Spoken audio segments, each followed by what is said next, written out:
말씀은 요한일서 3장 1절부터 10절입니다. 오늘 주보에는 12절까지라고 했는데 10절까지 같이 보겠습니다.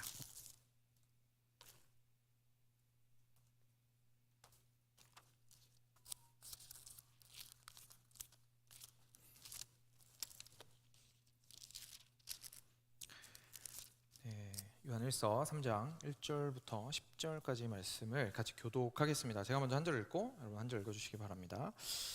보라, 아버지께서 어떠한 사랑을 우리에게 베푸사 하나님의 자녀라 일컬음을 받게 하셨는가. 우리가 그러하도다. 그러므로 세상이 우리를 알지 못함은 그를 알지 못함이라. 사랑하는 자들아, 우리가 지금은 하나님의 자녀라.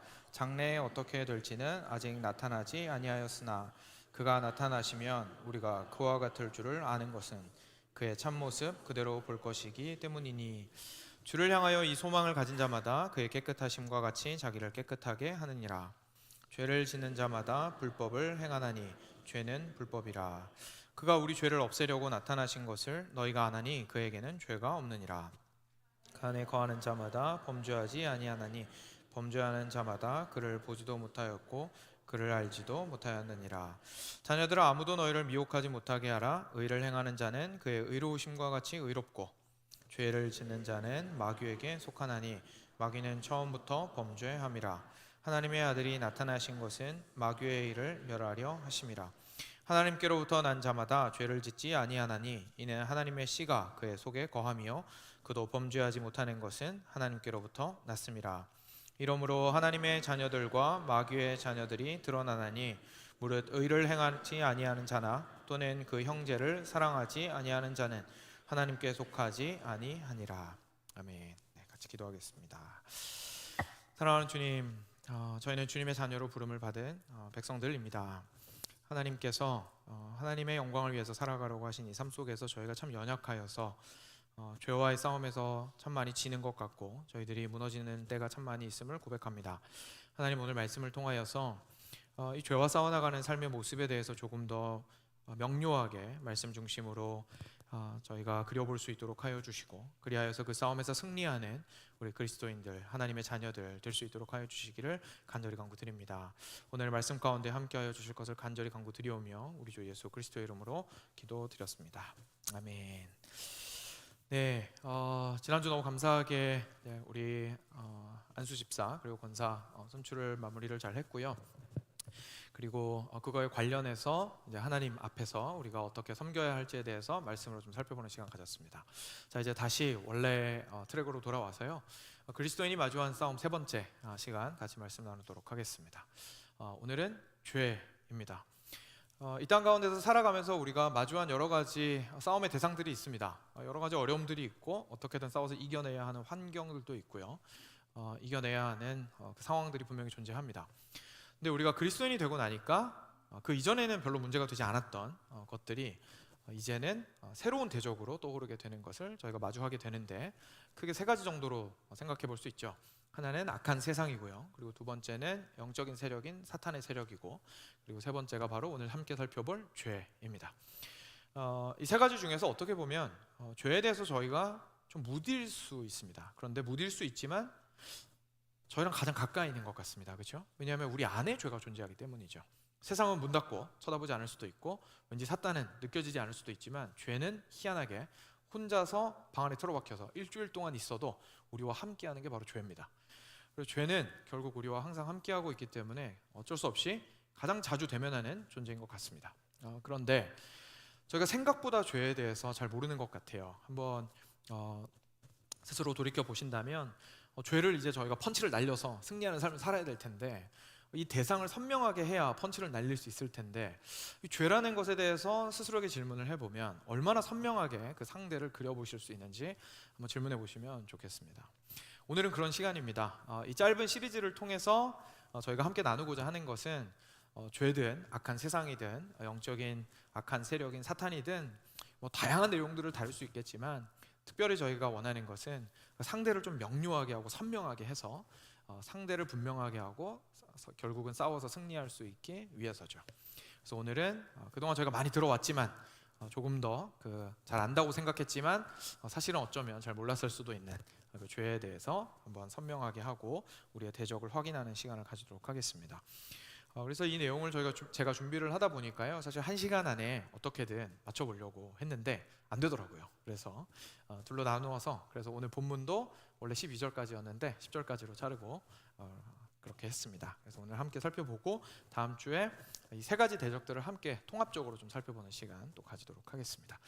네, 이제 본문으로 들어갈 텐데요. 본문은 요한 1서입니다. 이제 사도 요한이 쓴 편지죠. 요한 같은 경우에는요, 좀 글 쓰는 방식이 좀 독특했습니다. 그래서 하나님께서는 각 저자들을 영감하셔서 성령을 통하여서 모호한 말씀을 쓰게 하셨지만 인간적으로 가지고 있는 그 필력과 그리고 그 라이팅 스타일은 여전히 반영되도록 허락하셨습니다. 그러다 보니까 각 저자들이 가지고 있는 라이팅 스타일이 조금씩 다른데요.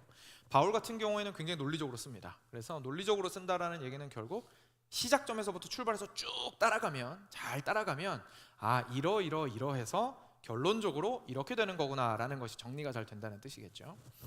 근데 요한은 라이팅 스타일이 좀 달랐습니다. 라이팅 스타일이 어떻게 달랐냐면, 요한이 라이팅하는 스타일은 잔치상이랑 비슷합니다. 뷔페 같은 거 생각을 해보시면 됩니다. 그래서 이렇게 쭉 따라가는 코스 요리라기보다 한꺼번에 다 펼쳐져 있는 거예요. 한꺼번에 다 펼쳐져 있어서 내가 원하는 곳에서 시작해서 원하는 것들을 이렇게 취하면 되는 형태로 기록이 되어 있습니다. 그래서 주제가 굉장히 다양합니다. 다양한 디시들이 있죠. 그 주제 가운데는 하나님, 예수님 당연히 포함이 되고요. 사랑이 있고요. 진리가 있고요. 사랑 안에도 하나님의 사랑이 있고요. 형제 사랑이 있고요. 심지어 사탄도 있고요. 죄도 있고요. 악도 있고요. 다양한 주제들이 굉장히 산발적으로 등장합니다. 근데 바울 서신 읽는 것처럼 쭉 따라가려고 하다 보면 방향을 좀 놓칠 수가 있습니다. 우리가 요한이 쓴 요한복음이나 요한 서신들을 이제 볼 때에는 이렇게 잔뜩 펼쳐진, 어디서부터 시작해도 사실 상관없는 뷔페처럼 생각을 하시면 되겠습니다. 그래서 어디서부터 출발을 해도 나머지 주제들과 어떻게 연관되어 있는지를 알 수 있는 것이 바로 요한이 쓴 글의 특징입니다. 그래서 오늘 같은 경우에는 우리 죄에 좀 집중해서 요한일서로 들어가 보려고 합니다. 죄에서부터 출발해서 다른 것들과의 관계를 살펴볼 거고요. 그걸 통해서 죄에 대해서 더 선명하게 좀 그림을 그려보는 시간 가지도록 하겠습니다. 그래서 죄에서부터 시작을 하기 위해서 1절에서부터 시작하는 게 아니라 저희가 4절부터 볼 겁니다. 그래서 4절 같이 한 목소리로 읽도록 하겠습니다. 같이 4절 읽겠습니다. 죄를 짓는 자마다 불법을 행하나니 죄는 불법이라. 아멘. 네, 자, 여기서 저희가 한번 출발을 해보죠. 죄는 어떻다라고 정확하게 정의를 아예 내려주고 있습니다. 죄는 짓는 자마다 불법을 행하나니. 그러니까 무슨 말이냐면, 죄는 결국 짓는 겁니다. 그렇죠? 죄를 행하는 겁니다. 근데 그 행하는 것이 불법적인 것을 행하는 것이다 라고 이야기하고 있는 것이죠. 여러분들 혹시 죄란 무엇입니까? 라고 질문을 했을 때, 답을 하실 때 불법이다 라고 혹시 생각을 해보셨는지 한번 질문해 보셨으면 좋겠습니다. 불법적이다 라고 이야기하는 것이 가지고 있는 중요한 전제가 하나 있죠. 불법이 되려면 먼저 뭐가 있어야 됩니까? 지켜야 되는 법이 있어야 됩니다. 그죠? 지켜야 되는 법이 있어야 됩니다. 그 말은 법을 인지를 해야 내가 불법적인 행동을 했다라는 것을 정의할 수 있다라는 뜻입니다. 법이 없으면 불법도 없겠죠. 뭐가 불법인지 알 수가 없으니까요. 자, 그런데 죄에 대해서 생각할 때 그런 법에 대해서 저희가 주로 생각을 잘 못하는 게 사실인 것 같습니다. 일반적으로 저희가 죄에 대해서 어떻게 생각하는지 한번 돌이켜보면요, 제일 좀 캐주얼하고 간단하게 생각하는 건 바로 죄를 그냥 나쁜 짓이라고 생각하는 건 것 같습니다. 그죠? 나쁜 짓, 악한 행동, 나쁜 일을 하는 것, 이제 이렇게 보통 죄를 생각을 하는 거죠. 사실 조금만 깊이 생각해보면, 그렇게 막 깊이 생각할 필요도 없고요, 조금만 깊이 생각해보면 이 나쁜 짓이라는 정의는 불충분하다는 것을 저희가 바로 깨닫게 됩니다. 영화 제목도 있지만 최근은 아니죠. 최근 몇 년 사이에 많이들 회자되는 것 같고요. 아마 들어보신 분들이 있을 텐데, 이런 표현이 있습니다. 그때는 옳았고 지금은 틀리다. 이런 표현이 있습니다. 그죠? 그때는 맞고 지금은 틀리다라는 표현이 있어요. 그러니까 이게 무슨 말이죠? 그때는 착한 일이었는데 지금은 나쁜 짓이라는 거예요. 반대도 있겠죠. 그때는 나쁜 짓이었는데 지금은 나쁜 짓이 아니라는 거예요. 우리가 살아가는 세상이 그렇죠. 실제로 그게 꼭 현대에만 있는 일은 아닐 겁니다. 시대는 계속해서 변해왔고 사람들은 계속해서 더 많이 알아오며 발전해오는 과정들을 분명히 거쳤습니다. 옛날에는 노예를 거래하는 것에 대해서 아무런 거리낌이 없었습니다. 사람을 돈을 주고 값을 매기고 사고 팔고, 막 사람을 그 좋은 말을 고를 때처럼 허벅지 두드려보고 고르고, 그리고 사람에게 값을 매겨서 경매를 하고, 그리고 취한 이후에는 자기 마음대로 처분도 할 수 있고, 사람에게 사실 처분이라는 단어를 쓴다는 것 자체가 너무 끔찍하지만 그렇게 대할 수 있는 것이 옛날에는 틀린 일이 아니었습니다. 그렇죠? 틀린 일이 아니었습니다. 근데 지금은 이걸 입에 담기도 힘들 정도로 사실 굉장히 추악한 죄가 됐죠. 누가 이 시대에 노예를 그렇게 떳떳하게 거래할 수가 있겠습니까? 그렇죠? 다른 인간을 그렇게 대하는 것 자체가 굉장히 혐오스러운 일이라는 거 우리 모두 공감하고 있습니다. 그러니까 이렇게 예전에는 죄가 아니었던 것이 지금은 죄가 돼버린 거예요. 예전에는 나쁜 짓이 아니었는데 지금은 나쁜 짓이 된 겁니다. 이 노예 케이스 같은 경우에는 굉장히 선명한 것이기도 하고, 그리고 좋은 거죠. 원래 정말로 그렇게 하면 안 됐었던 일인데 지금은 이제 그것이 잘못됐다는 걸 모두가 인지하고 수긍을 하게 된 거니까 그 변화 과정은 좋은 변화라고 할 수 있을 겁니다. 근데 저희가 관심 있는 거는요, 우리가 죄인이라는 것을 알기 위해서 이렇게 유동적인 기준을 가지고 있으면, 그죠? 왔다 갔다 하는 기준을 가지고 있으면 결국 죄인이라는 것이 언제는 죄인이었다가 언제는 죄인이 아니었다가, 어떤 문화권에서는 죄인이었다가 어떤 문화권에서는 죄인이 아니었다가 하는 문제가 발생한다는 것을 저희가 알 수 있게 됩니다. 근데 죄가 불법을 행하는 것이라면 그 말은 무슨 말입니까? 법이 자꾸 바뀌면 그거에 따라서 죄도 있었다가 없어지는 거라는 얘기가 되는 거죠. 근데 성경이 말하는 죄가 그런 뜻일까? 우리가 생각해 볼 필요가 있습니다. 그러면 우리가 죄에 대해서 생각할 때 이런 관점도 있는 것 같아요. 그러면 그냥 단순하게 시대를 따라서 또는 문화를 따라서 달라지는 기준들, 개인에 따라서 달라지는 기준들 말고 좀 명확하게 우리가 법으로 제정을 해놓고 수많은 사람들이 머리를 맞대서 아주 엄격하게 제정해 놓은 법을 우리가 나라에서 세워놓았으니까 그 법을 어기는 것을 우리가 죄라고 이야기하면 되지 않겠습니까? 라고 생각할 수 있습니다. 그러니까 절대로 바꾸면 안 되는 법을 땅땅땅 하고 이렇게 못 박아놓고 헌법같이요, 그리고 그것들을 철저하게 지켜야 되는 것이고, 지키지 않았을 때 우리를 죄 있다라고 말하면 되지 않겠습니까? 라고 말할 수 있을 겁니다. 그렇지만 아시다시피 잘 변하지 않을 수는 있어도 아예 안 변하는 건 아닙니다. 그죠? 그 법조차도 변할 수 있습니다. 방금 말씀드렸던 그 예가 사실 바로 해당되죠. 노예의 경우에 이전에는 그 거래하는 법이 있었을 겁니다. 그죠? 근데 지금은 그렇게 인신매매를 하는 것 자체가 법적으로 금지가 되어 있습니다. 그러니까 법도 바뀌는 거죠. 그리고 아시다시피 지금 이 시대는 어떠한 시대입니까? 굉장히 정치적인 싸움으로 법 제정을 어떻게 하느냐가 실제로 정치 싸움의 주된 화두가 되는 시대입니다. 그러니까 정치적 입장에 따라서 실제 수립되는 법의 성격 자체가 달라지죠. 그러니까 법 자체가 절대적인 기준을 가지고 있다고 말하기 갈수록 어려워지고 있습니다. 그러니까 법도 유동적인데 법에 따라서 죄가 결정되게 되면, 성경이 말하는 죄가 법을 어기는 것이라면 죄인이었다가 죄인이 아니었다가 죄인이 아니었다가 다시 죄가 되는 상황은 어쩔 수 없이 우리는 반복하게 될 겁니다. 사실 우리가 살고 있는 시대는요, 어떻게 보면 조금 더 심각한 문제를 마주하고 있습니다. 뭐냐면 이제 그 나쁜 짓을 규정할 때 사람들은 많은 경우에 무엇을 기준으로 하게 되었냐면 자기의 감정을 기준으로 하게 되었습니다. 다른 사람이 나를 공격적으로 대했어요. 다른 사람이 나를 차별하는 것처럼 느껴져요. 그죠? 느껴져요. 다른 사람이 나의 마음에 상처를 입혔어요. 다른 사람이 나를 부당하게 대한 것 같아요. 그러면 그 사람은 어떻게 해야 됩니까? I am offended. 난 당신한테 상처 받았으니까 누가 사과해야 됩니까? 당신이 사과해야죠. 왜냐하면 나는 상처 받았으니까. 나는 당신이 옳은지 그른지 별로 관심 없어요. 왜 당신은 나한테 상처를 주는 거죠? 상처를 주었으니까 나쁜 사람은 당신입니다 라고 이야기하는 시대를 살고 있습니다. 물론 공격하고 다른 사람 상처 주는 건 나쁜 거죠. 그렇지만 그것을 기준으로 해서 나쁜 짓이 결정된다면 나쁜 짓은 굉장히 주관적인, 그냥 내가 어떻게 느끼는지의 기준을 가지게 되는 것이 되어버릴 겁니다. 그러면 누군가가 나한테 상처를 주면 그 사람은 내 입장에선 죄인입니다. 그런데 누군가가 나한테 함부로 말했지만 나는 괜찮아요. 그럼 그 사람은 나한테는 죄인이 아닙니다. 그런데 이 사람이 다른 사람한테 똑같이 말했는데 그 사람은 상처받았어요. 그 사람한테 이 사람은 죄인입니다. 그렇죠? 그러니까 지금 우리는 이런 시대를 살아가고 있습니다.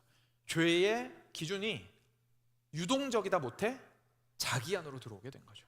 그러니까 내가 판결자가 되어서 상대방이 죄인인지 아닌지를 판단하는 기준이 되어버린 시대를 살고 있습니다. 이제 그렇다 보니까 상대방을 공격하고 상처 주는 것 자체가 잘못되었다라고 생각을 하게 되다 보니까 이제는 죄라는 표현 자체가 사라져버리고 있습니다. 그렇죠? 왜냐하면 무언가를 하게 하고 불편하게 만들고 상처 주고 압력을 행사하고 조금이라도 내가 원하지 않는 것을 행하게 만드는 것은 나쁜 것이니까 무조건 내가 자발적으로 해야 되는 거니까 외부에서 나에게 힘을 행사하는 모든 것은 잘못된 것이죠. 왜냐하면 그 기준을 나한테 들이미는 순간 내가 죄인이 되니까요. 시작점이 어디입니까? 난 죄인이 아니다 해서 출발하는 거예요. 난 죄인이 아니에요. 근데 왜 나한테 그렇게 힘을 행사하는 거죠? 당신이 나한테 상처를 주었기 때문에 힘을 행사한 당신이 잘못입니다. 나는 잘못이 없습니다. 나는 하던 대로 하겠습니다. 나는 생긴 대로 살겠습니다. 라는 것이 이제 우리의 논리가 된 시대를 살아가고 있습니다. 그래서 죄라는 것이 죄의 기준이 자기 안으로 들어왔을 뿐만 아니라 사실상 죄라는 이름까지도 없어져 버린 시대에 살고 있습니다. 이제 죄는 없습니다. 왜냐하면 나를 죄인이라고 말하려면 기준이 있어야 되는데 기준은 다 주관적인 것이니까요. 그러니까 당신이 뭔데 나를 죄인이라고 말합니까? 라고 말할 수 있는 시대를 우리가 살고 있는 거죠. 그게 심지어 나라의 법이라 할지라도, 그죠? 나라의 법이라 할지라도, 나보다 연장자라 할지라도, 정말로 옳은 이야기를 하는 사람이라 할지라도 나한테 와서 무엇이 옳다 그르다라고 이야기하면 그건 압력을 행사하는 것이고 내가 받아들일 수 있는 기준이 아니라고 말할 수 있는 시대를 살고 있습니다. 그래서 교회 안에서도 놀랍게도 죄를 언급하지 않는 시대를 살아가고 있죠. 예수님은 분명히 말씀 속에서 두루뭉술하게 말씀하신 것도 아니고 아주 명료하게 당신은 죄를 사하러 오셨다고 말씀하셨습니다. 이제 교회는 예수님이 무엇을 사하러 오셨는지 알지 못하는 교회가 되어버렸습니다. 죄가 없으니까 사함받을 게 없죠. 예수님은 죄를 사하러 오셨는데 우리는 예수님을 향해서 왜 오셨습니까? 라고 묻는 꼴이 되어버린 겁니다. 이렇게 죄라는 것에 대해서 이 시대가 요구하는 대로 이해를 하고 있다면 사실 죄라는 것은 거의 존재하지 않는 것이나 마찬가지입니다. 그렇기 때문에 결국 우리의 행동은 상대방을 기분 나쁘게 하지 않는 선에서 그냥 모두가 공감할 수 있는 느슨한 기준만을 가지고 서로가 상처 주지 않으면서 살아가는 것이 가장 좋은 삶이다라고 생각하게 되었습니다. 자, 그런데 문제가 있습니다. 성경은 그렇게 이야기하지 않는다는 거죠. 방금 이야기했던 이 죄는 불법이다라는 것에서 이 법을 어기는 이 불법이라는 표현에서 죄가 어떠한 것인지에 대해서 이야기를 해줍니다. 죄라는 단어 자체가요, 헬라어에서 하마르티아라는 단어인데 이 하마르티아라는 단어는 많이들 들어보셨겠지만 관역을 빗나가다라는 뜻입니다. 관역을 빗나가다라는 뜻은 뭐가 원래 있다는 뜻입니까? 빗나가려면 뭐가 있어야 됩니까? 관역이 있어야 되는 겁니다. 그러니까 관역이 없이 아무렇게나 쏘면 빗나가는 것도 없죠. 그러니까 빗나가는 것이 존재하려면 관역이 있어야 됩니다. 그러니까 여기에 맞춰야 되는데 못 맞추는 거죠. 그러니까 그걸 보고 빗나갔다라고 얘기합니다. 그러면 또 다른 의미로는 여행자가 여행길을 가고 있는데 목적지에서 벗어나는 것을 보고 이제 하마르티아라고 표현을 합니다. 그러니까 이 죄라는 것이 결국 무엇이냐면 지켜야 하는 법이 있는 거예요. 근데 그 법에서 빗나가는 거죠. 그 법이 목적하고 있는 바에서 어긋나는 거죠. 계속해서 가는데 궁수가 뜻하는 대로 쏘고 관역에 맞춰야 된다는 생각은 안 하는 겁니다. 여행자가 뜻하는 대로 걷고 어디를 가야 한다라는 요구사항은 받아들이지 않는 겁니다. 결국은 그 모든 것에서 빗나가게 되는 것을 의미하고 있습니다. 그래서 이것에 대해서 설명을 해주기 위해서 로마서 3장 23절이 우리에게 우리의 현재 상태를 잘 설명해주고 있습니다. 아마 암송하시는 분들도 많이 있으실 텐데 혹시 성경 있으신 분들은 찾으셨으면 좋겠습니다. 3장 23절입니다.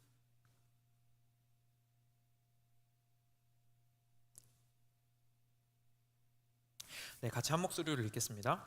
모든 사람이 죄를 범하였음에 하나님의 영광에 이르지 못하더니. 아멘. 네, 오늘 여기 로마 3장 23절 이렇게 말합니다. 모든 사람이 죄를 범하였습니다 라고 이야기합니다. 그럼 이 말은 무슨 말입니까? 모든 사람이 관역을 이렇게 비껴 쏘았습니다 라는 뜻이죠. 모든 사람이 목적지에 도달하지 못했습니다. 여기서 모든 사람이라는 것은 과장법이 아닙니다. 정말로 한 사람도 빼놓지 않고 존재하는 자가 인간이라면 그는 빗나가 있습니다 라고 이야기하는 것입니다. 자, 이렇게 생각하면 저희들은 질문이 들 수밖에 없습니다. 왜냐하면 한번 생각해 보십시오. 죄라는 것은 결국 관역이 있어야 그것에 대해서 빗나갔을 때에 빗나가는 것을 보고 죄라고 이야기할 수 있습니다. 근데 여러분, 혹시 무슨 법을 받으셨습니까? 여러분들 보고 죄인이라고 말하려면, 그죠? 우리 모두가 죄인이라고 말하려면 결국 우리 모두가 공감하고 인정하고 받은 적이 있는 법이 있어야 우리가 불법자가 될 거 아닙니까? 우리가 한국 사람이면 한국의 법을 따라야 되는 것이고 미국 사람이면 미국의 법을 따라야 하는 것이듯이 우리가 받은 법이 있어야 우리가 어길 것이 생기는 것이고 우리가 어겨야 우리가 죄인이 되는 거 아닙니까? 우리가 저는 죄인입니다 라고 우리가 고백하는 것은요, 무슨 고백을 같이 함축하고 있는 거냐면 하나님이 저한테 이런 법을 주셨습니다 라는 걸 같이 고백하는 겁니다. 근데 제가 질문 드립니다. 여러분, 무슨 법 받으셨습니까? 법 받으신 적 있나요? 혹시 메일로 왔던가요?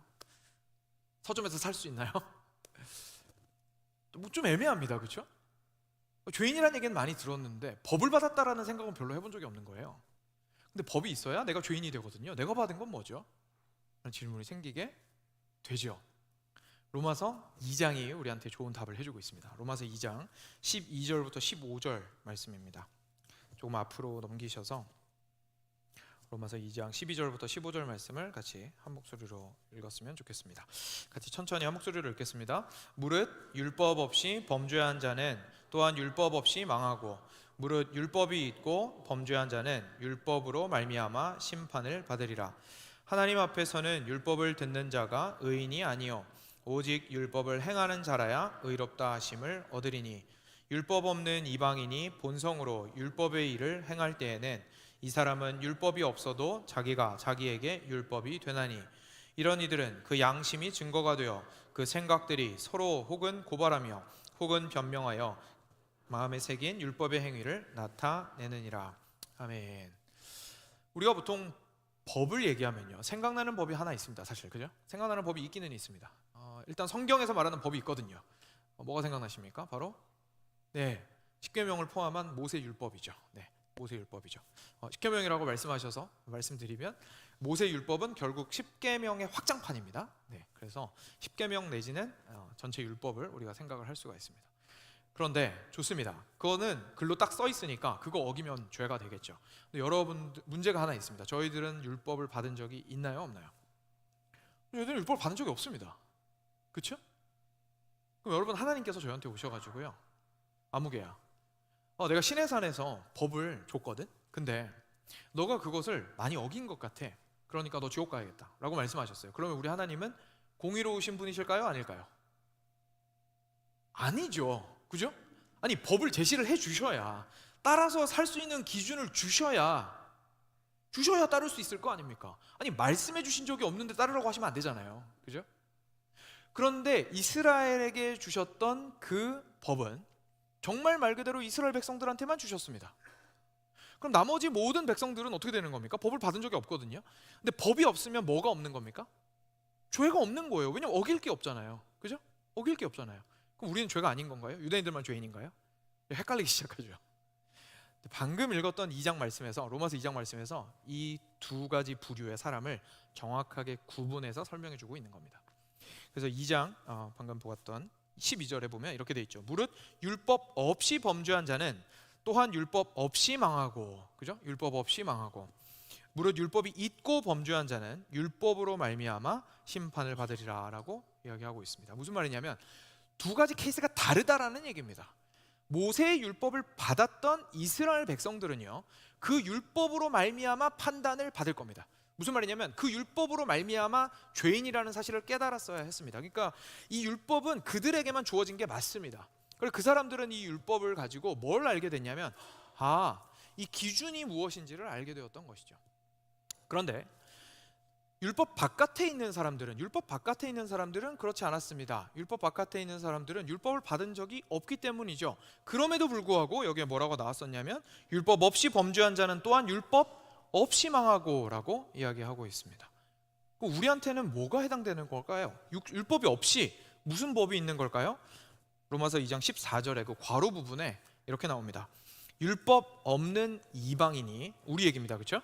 이방인이 본성으로 율법의 일을 행할 때에는 이 사람은 율법이 없어도 자기가 자기에게 율법이 되나니 이런 이들은 그 양심이 증거가 되어 그 생각들이 서로 혹은 고발하며 혹은 변명하여 그 마음에 새긴 율법의 행위를 나타내느니라 라고 말씀하시고 있습니다. 무슨 얘기냐면 이런 거죠. 율법이 없는 이방인들 같은 경우에는 뭐가 기준이 된다는 얘기입니까? 본성이, 자기 자신이 기준이 된다는 얘기입니다. 자기가 가지고 있는 본성이 있습니다.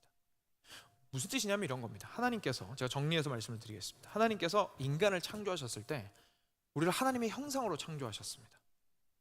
하나님의 형상으로 창조하셨을 때에 그것이 무슨 뜻이냐면 우리 안에 하나님의 뜻을 알 수 있는 본성을 넣어주셨다라는 뜻입니다. 그런데 그 본성이 글로 적혀 있을까요? 여러분 마음 열어보시면 글로 적혀 있습니까? 아닙니다. 그렇죠? 아기가 태어나서 좀 성장하다 보면 배운 적도 없는데 갑자기 뭐 읊을 수 있는 말씀이 나오나요? 그런 거 없습니다. 그렇죠? 다시 말해서 본성의 감각으로 하나님께서 넣어두신 겁니다. 글로 써 있는 게 아닙니다. 근데 그 글로 써 있는 버전을 받은 존재들이 있습니다. 누굽니까? 이스라엘 사람들인 겁니다. 그러니까 율법을 받아서 그들이 특별한 게 아니고요. 그들이 율법을 받았다는 것이 특별한 이유가 뭐냐면 그들의 본성이 지켜야 할 법을 정확하게 글로 쓰여 있는 버전으로 받아본 사람들이라는 게 특별한 겁니다. 그럼 나머지 사람들은 어떻습니까? 똑같은 본성을 가지고 있습니다. 그러니까 우리는 그렇게까지 정교한 글로 써 있는 율법을 받은 적은 없지만 여전히 똑같은 기준으로 판단받게 됩니다. 우리 마음에 있는 본성이 우리를 정죄하기 때문에 그렇습니다.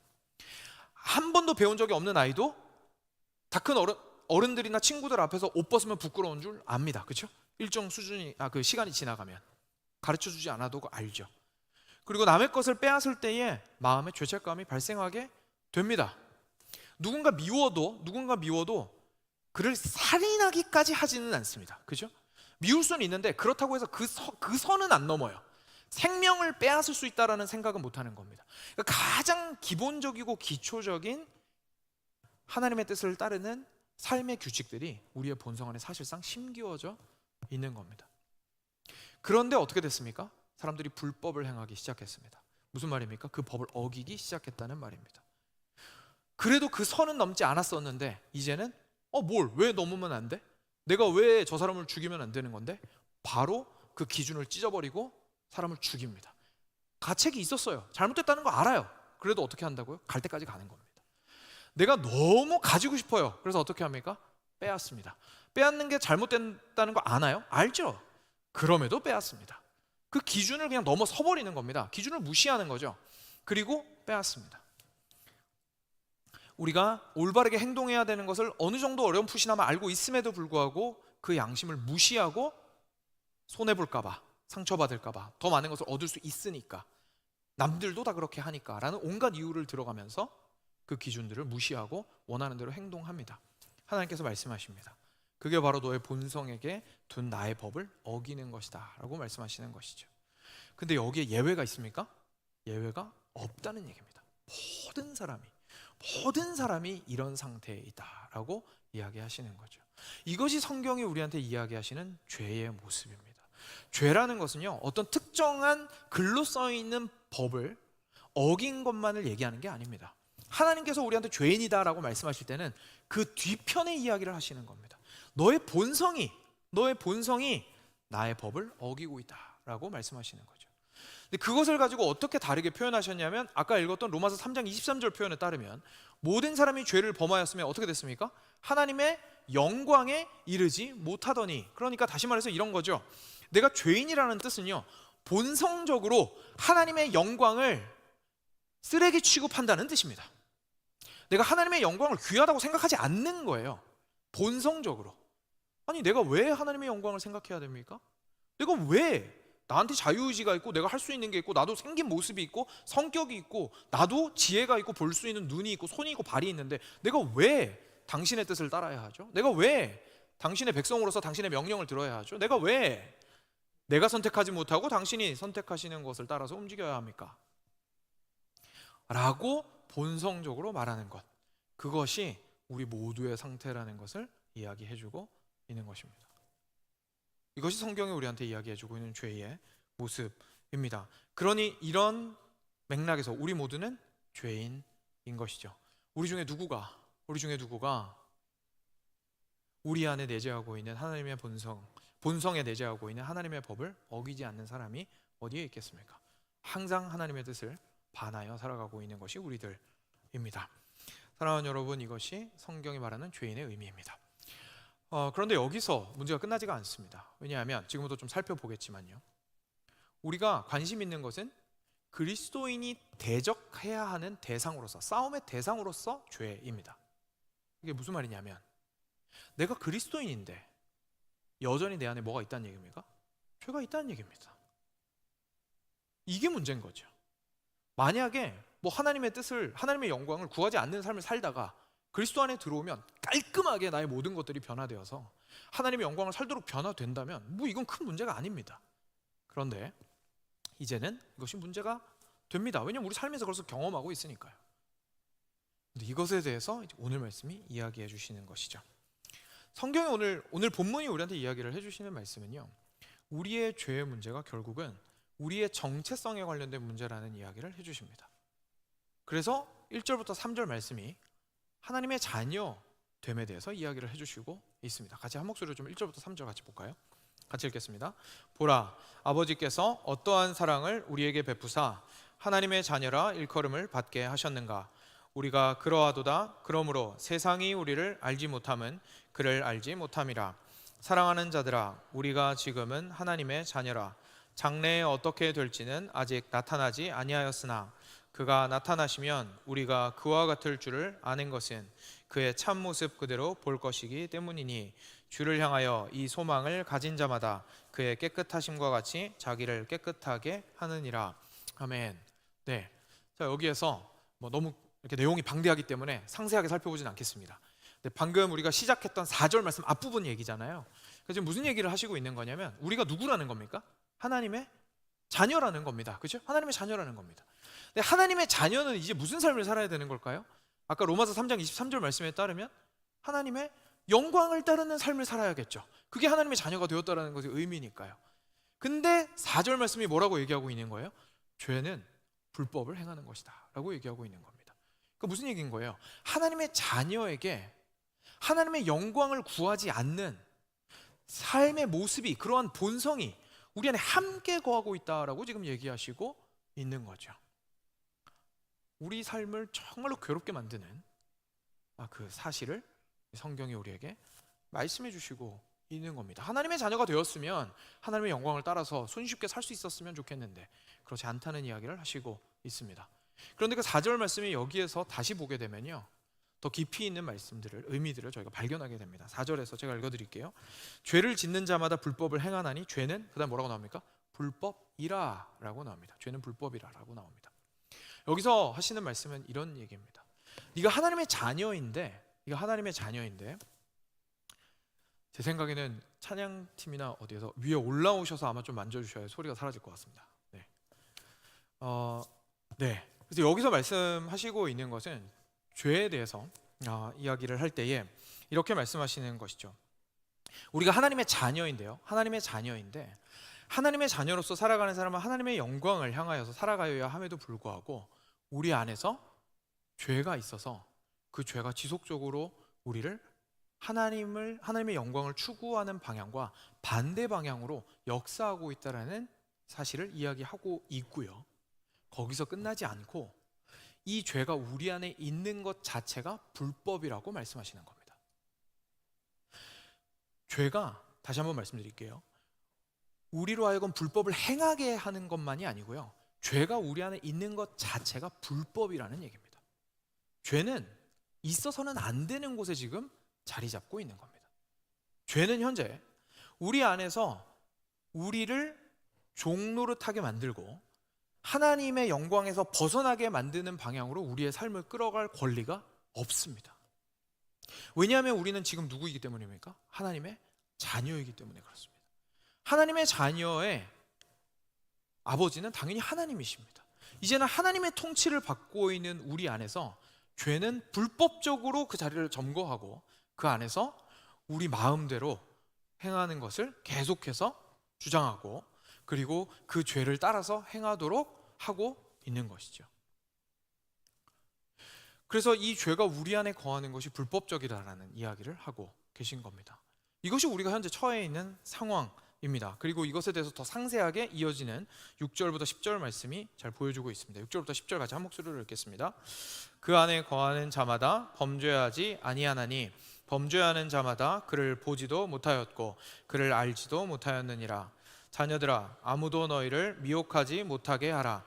의를 행하는 자는 그의 의로우심과 같이 의롭고 죄를 짓는 자는 마귀에게 속하나니 마귀는 처음부터 범죄함이라. 하나님의 아들이 나타나신 것은 마귀의 일을 멸하려 하심이라. 하나님께로부터 난 자마다 죄를 짓지 아니하나니 이는 하나님의 씨가 그의 속에 거함이요 그도 범죄하지 못하는 것은 하나님께로부터 났음이라. 이러므로 하나님의 자녀들과 마귀의 자녀들이 드러나나니 무릇 의를 행하지 아니하는 자나 또는 그 형제를 사랑하지 아니하는 자는 하나님께 속하지 아니하니라. 아멘. 자, 우리가 성도로서 살아가는데요, 신자 안에는 내재하고 있는 죄가 있다는 사실을 4절 말씀을 통해서 저희가 알 수가 있었습니다. 이것에 대해서 청교도 황태자라고 불리는 존 오웬이라는 분이 신자 안에 내재하는 죄라는 굉장히 중요한 책에서 이렇게 이야기를 했습니다. 죄라는 것은 신자를 향하여 있는 법은 아니지만 신자 안에 내재하고 있는 법이다라고 얘기했습니다. 무슨 말이냐면 앞서 말씀드린 대로 이런 겁니다. 우리는 죄가 우리한테 요구하는 법을 따를 필요가 없다는 얘기입니다. 그 법은 우리를 위한 법이 아닙니다. 우리는 하나님의 법을 따라서 살아갈 사람들이 되었습니다. 우리가 잘나서 하나님이 자녀 삼아 주신 것이 아니라 먼저 하나님의 자녀로 삼아 주셔서 정체성 자체를 바꾸어 주셨기 때문이죠. 그래서 이제 우리를 통치하시는 분은 하나님이시고 우리가 따라 살아야 하는 법은 우리의 영혼이 기쁘기 위해서는 하나님의 법을 따라서 살아가야 합니다. 근데 죄가 불법적으로 우리한테 요구하는 거예요, 순종을. 그런데 문제가 뭐냐면 이 게릴라 같이 우리를 계속해서 괴롭히고 있는 죄가 불법적으로 우리 안에 여전히 존재하고 있다는 이야기를 지금 하고 있는 것이죠. 그런데 이 사실을 기억하고 나서 방금 6절 말씀을 보니까 좀 이해가 안 되는 게 있습니다. 왜냐하면 6절 말씀 이렇게 얘기하시거든요.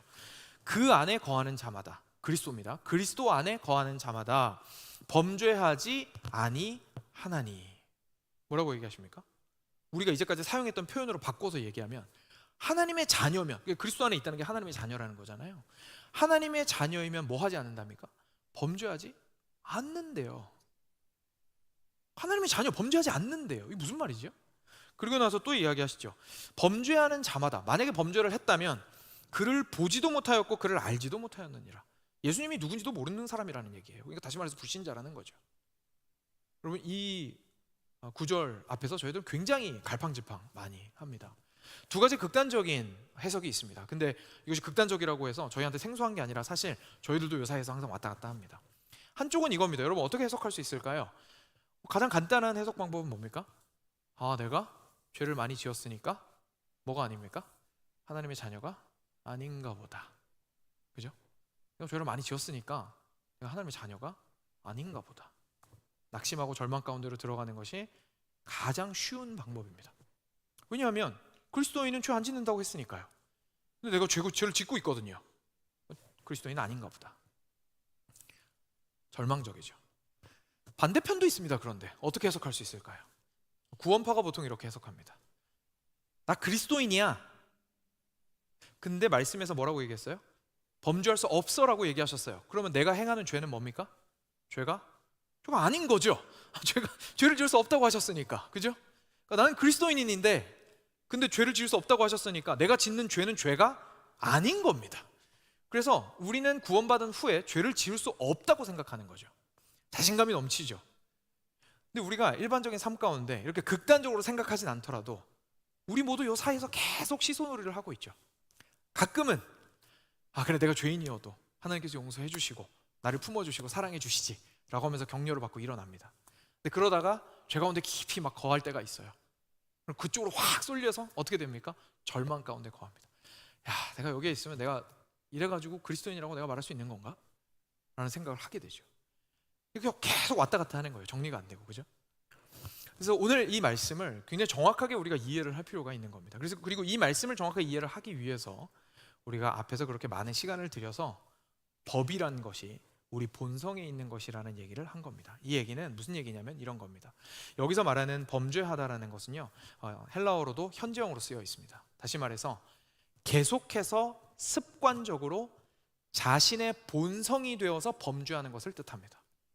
어떤 특정한 행동을 이야기하는 게 아니에요. 내가 도둑질하면, 내가 교만하면, 내가 자랑을 하면, 내가 남의 것을 훔치면, 내가 나쁜 짓을 하면 그것이 죄다라는 뜻이 아니고요. 여기서 말하는 범죄라는 것은 하나님을 사랑하는 사람은, 다시 말해서 그리스도 안에 거하는 사람은, 하나님의 자녀는 그 마음의 본성이 이제는 바뀌어서 언제나 누구를 향해서 살아가고자 한다는 얘기입니까?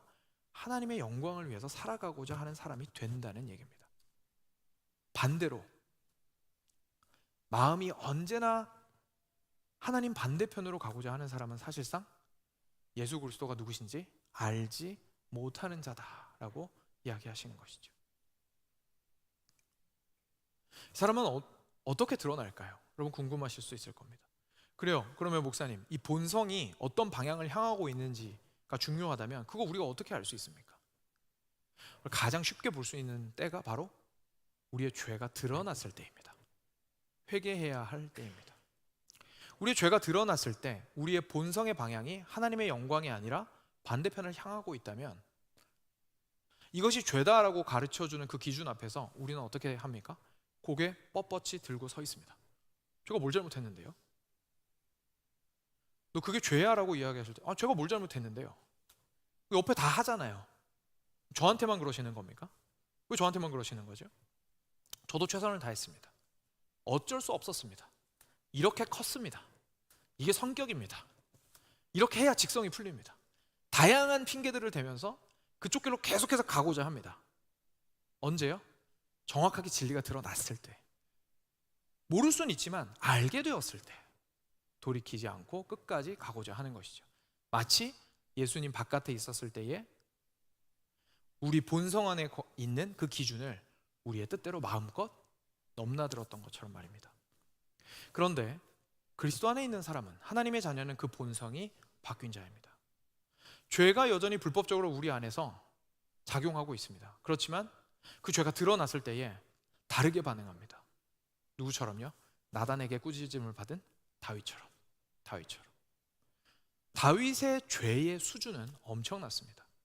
만약에 그 죄의 중함으로, 죄가 얼마나 무거우냐로 우리가 하나님 앞에서 죄인이냐 아니냐가 결정된다면 다윗은 거의 굉장히 상위 클래스에 위치해 있을 겁니다. 그런데 다윗이 달랐던 것은 무엇이었습니까? 그렇게 끔찍한 죄를 짓고도 주님 그렇습니다. 제가 주님 앞에 범죄하였습니다 라고 회개하는 것이었습니다. 왜 그렇게 할 수 있습니까? 그 마음이 심지어 죄를 짓는 그 순간에도 계속 주님을 향하고 있었던 거예요. 그래서 깨닫지 못하고 일시적으로 그 죄의 지배를 깊이 받고 걷잡을 수 없는 죄들을 지었음에도 불구하고 진리가 온전히 드러났을 때 자기를 깨트리고 무너졌던 겁니다. 그리고 다시금 그 계속해서 하나님을 향해서 가고 있는 그 마음의 방향을 따라서 살아가고자 했던 것이죠. 그래서 벌도 달게 받고 그리고 계속해서 그 삶을 바꾸어 나가며 더 깊이 있게 주님을 사랑하고자 했던 것이 다윗의 모습이었습니다. 사랑하는 여러분, 이것이 우리가 하나님의 자녀인지 하나님의 자녀가 아닌지에 대해서 드러내 보여주는 굉장히 중요한 지표 중에 하나가 됩니다. 왜냐하면 우리의 본성을 누구의 지배 아래에서 누구의 영광을 향하여 살아갈 것인지를 사실 보여주고 있는 것이기 때문에 그렇습니다. 그리고 나서 더욱더 심각한 이야기를 계속해서 하고 있으신데요. 바로 7절부터 보시면 이렇습니다. 8절입니다. 8절 제가 보겠습니다. 죄를 짓는 자는 마귀에게 속하나니 마귀는 처음부터 범죄함이라. 하나님의 아들이 나타나신 것은 마귀의 일을 멸하려 하심이라. 하나님께로부터 난 자마다 죄를 짓지 아니하나니. 한 번 더 얘기하시는 거죠. 이는 하나님의 씨가 그의 속에 거하며 그도 범죄하지 못하는 것은 하나님께로부터 났음이라. 이러므로 하나님의 자녀들과 마귀의 자녀들이 드러나나니 무릇 의를 행하지 아니하는 자나 또는 그 형제를 사랑하지 아니하는 자는 하나님께 속하지 아니하니라. 굉장히 섬뜩한 말씀이지만 오늘 말씀은 명확하게 우리한테 이야기를 해주시고 있습니다. 중간은 없습니다. 하나님의 자녀 아니면 사탄의 자녀입니다. 왜냐하면 그 마음의 본성이 하나님의 영광을 반대 방향으로 계속해서 몰고 가자고 했던 첫 번째 존재가 다름 아닌 사탄이기 때문에 그렇습니다. 그래서 우리 인간이 하나님을 향해서 살지 아니하고 그 반대로 나아가는 방향으로 살아가고 있다면 결국 우리는 사탄을 쫓아 살아가고 있는 것과 마찬가지입니다. 우리는 그렇게 말하고 싶어 하지 않죠. 사탄의 자녀라는 말은 너무 끔찍하거든요. 그래서 그 중간지대가 있는 것처럼 우리는 생각하고 싶습니다. 하지만 성경은 우리에게 중간지대는 없다고 말합니다. 우리는 지속적으로 하나님의 영광을 향하는 방향으로 가고 있지 않다면 사탄의 방향으로 가고 있는 중인 것이죠. 그리고 이 땅 가운데서 하나님을 향하여 살아가고 있지 않다면 사실상 사탄의 자녀라고 이야기하시고 있는 것입니다. 그런데 10절 말씀이 이렇게 이야기하고 있죠. 하나님의 자녀들과 마귀의 자녀들이 어떻게 됩니까? 드러나나니. 이게 숨겨져 있는 게 아닌 겁니다. 왜냐하면 우리 삶의 모든 선택들과 그리고 앞서 말씀드렸던 그 회개의 모습을 통해서 마음의 방향이 겉으로 드러나게 되기 때문입니다. 겉으로 드러나게 되기 때문입니다. 우리는 우리의 구원 여부, 내가 하나님의 자녀이냐 아니냐의 여부에 대해서 판단할 때 내가 얼마나 믿음이 강하냐 생각을 제일 많이 합니다. 구원의 확신에 대해서 그래서 그렇게 이야기를 하죠. 제가 구원의 확신에 대해서도 분명히 다시 설교나 이런 것들을 통하여서 알려드릴 수 있는 기회를 가질 텐데요. 오늘 간단하게만 말씀드리면 내가 구원을 받았다라는 사실을 우리는 굉장히 많은 경우에 내 확신에 두고 있습니다. 내가 강하게 믿으면 난 구원 받았다 이렇게 생각하는 거죠. 성경은 뭐라고 이야기하냐면요, 내가 하나님의 자녀인지 귀신의 자녀인지가 드러난다고 말합니다. 내가 주장하는 게 아니에요. 나 믿습니다라고 주장하는 게 아니라 드러나는 겁니다. 어떻게 드러나는 겁니까? 그 삶의 방향이 어디를 향하고 있는지를 통해서 드러나는 겁니다. 죄를 얼마나 많이 지었느냐가 중요한 게 아닙니다. 얼마나 큰 죄를 지었느냐가 중요한 게 아닙니다. 얼마나 도덕적으로 살았느냐가 중요한 게 아닙니다. 방향이 어디를 향해서 가고 있느냐입니다. 세상에서 가장 낮은 자리에서 최악의 죄를 지은 사람도 지금 있는 그 자리에서부터 하나님의 영광을 향해서 달려가기 시작했다면 그는 하나님의 자녀입니다. 옆에서 정말로 도덕적인 삶을 살았던 사람들이 보면 그 사람의 삶이 여전히 엉망일 수 있겠지만 그 사람은 요한일서의 표현에 따르면 범죄하지 않는 자입니다. 왜냐하면 하나님의 영광을 향해서 살아가고 있기 때문입니다. 계속 자기 자신을 변화시켜가고 있기 때문이죠. 그러나 가장 도덕적인 삶을 살았다 할지라도 만약 그의 삶의 방향이 하나님의 영광이 아니라 자기 자신의 영광이나 세상과 다른 영광을 향하고 있다면 그는 사탄의 자녀라고 오늘 말씀은 이야기하고 있습니다. 왜냐하면 얼마나 많은 죄와 얼마나 큰 죄를 지었는지와 상관없이 그 마음의 본성이 누구를 향하고 있는지에 따라서 범죄함이 결정되기 때문에 그렇습니다. 이것이 오늘 말씀이 우리한테 보여주고 있는 죄의 모습입니다. 조금 선명해지시나요? 성경이 우리한테 말하고 있는 죄라는 것은요, 절대 항목을 지키는 것에 대해서 이야기하지 않습니다. 항목을 지키는 것에 대해서 얘기하시고 있다면 결국 관심 있는 것은 그 뒤편에 있는 본성입니다. 하나님께서 우리 가운데 허락하신 그 법이 참으로 귀한 것인 줄 인정하고 감사함으로 그 길을 따라 살아나가는 것, 그리고 죄가 나의 앞길을 막을 때에 그와 끝까지 싸우는 것이 하나님께서 우리에게 원하시는 것임을 우리가 발견하게 됩니다. 앞서 말씀드린 것처럼 시간 관계상 제가 적용 부분만 조금 말씀을 드리고 나머지 부분은 다음 주에 같이 함께 나누도록 하겠습니다. 우리가 여기까지 살펴보았는데요, 그래도 적용을 좀 하고 넘어가야겠죠. 여러분, 저희가 꼭 기억해야 되는 것이 있습니다. 저희가 신앙생활이라는 표현을 씁니다. 그렇죠? 신앙생활이라는 표현을 쓰는데요, 저는 이 표현 자체를 쓰는 것을 반대하거나 표현이 잘못됐다고 생각하진 않습니다. 정말로. 그런데 신앙생활이라는 표현을 쓸 때에 우리가 좀 오해하기가 쉽습니다. 그게 좀 안타까운 점이죠. 뭐라고 오해하기 쉬우냐면 신앙생활은 생활의 일부분입니다. 그죠? 여러 생활이 있고 여가 생활이 있고요, 직장 생활이 있고요, 가정 생활이 있고 신앙 생활이 있는 거죠. 여러 생활 중에 하나로 신앙 생활을 생각을 하는 거예요. 근데 오늘 말씀을 보니까 그게 아니죠. 그리스도인이 된다라는 건 무슨 뜻이냐면요, 정체성에 관련된 문제입니다. 인생 전체에 관련된 문제입니다. 내 인생에서 포함되지 않는 영역은 단 한 가지도 없습니다. 나의 모든 영역이 포함됩니다. 혼자 있을 때 행하는 것과 함께 있을 때 행하는 것과 마음으로 생각하는 것과 심지어 외부의 자극으로 느끼는 것과 머리로 생각하고 행동하는 것과 말하는 그 모든 것들이 포함되어 있습니다. 교회 안에서 하는 것들과 교회 밖에서 하는 것들이 포함되어 있습니다. 하나님의 이름으로 하는 것과 그렇지 않은 것들이 포함되어 있습니다. 모든 것들이 포함되어 있는 것이 우리의 신앙입니다. 왜냐하면 결국 어떤 방향으로 내 인생 전체를 끌고 살아갈 것이냐에 대한 문제이기 때문에 그렇습니다.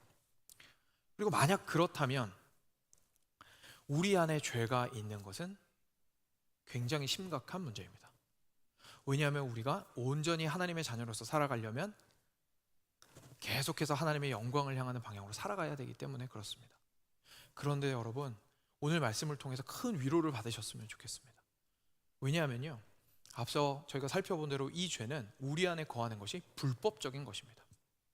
있으면 안 되는 놈이 우리랑 같이 있는 겁니다. 하나님께서 우리를 바라보실 때 이 죄를 제거하고 온전케 하실 것을 기대하시는 것이지, 이 죄를 보고 저희를 디파인 하시지 않습니다. 내가 누군지를 디파인 하실 때 하나님께서는 예수 그리스도를 통해서 우리를 디파인 하십니다.